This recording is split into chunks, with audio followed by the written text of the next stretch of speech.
in life. I am telling the Toronto residents that I'm still working hard every day to improve my health and my well-being.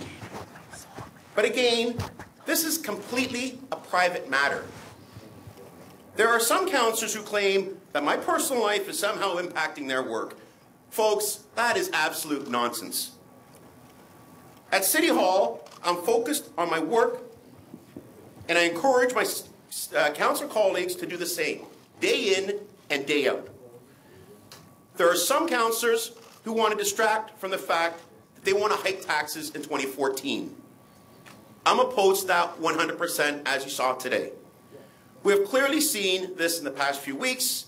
Today we heard numbers as high as 3.2% being thrown around. This is almost double 1.75 that we agreed on a year ago, including the 10% land transfer tax reduction, including 0.5% for the subway. In the end, despite, as you all saw, the advice of our CFO, committee voted to play shell games. We haven't even got our numbers in on the land transfer tax this year. They're projecting 150. What is $350 million, we hope. They're already projecting $358 million for next year, and turn around and say, well, we have 1.75. Folks, that's not how we run the city. If it comes in, great. And if it doesn't, what do? We use last year's surplus that I am totally against. You do not use previous year's surpluses to fill the gap. This is not sustainable. This is not the way people run their business. This is not the way I run the city.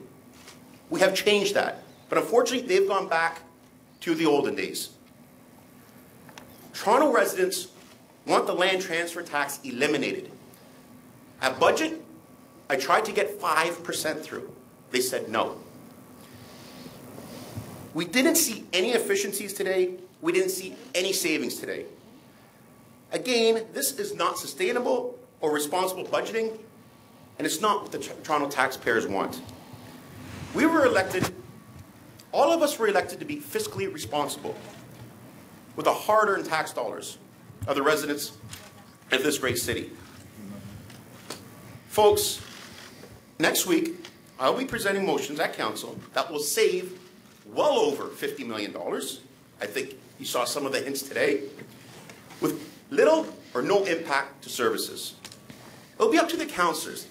It will be up to the councillors to make the right decisions and support a fiscally responsible budget. Unfortunately today, that was not fiscally responsible. Basically, they're asking for money that is not even there. Taxpayers in Toronto give us more than enough money to run the city every year.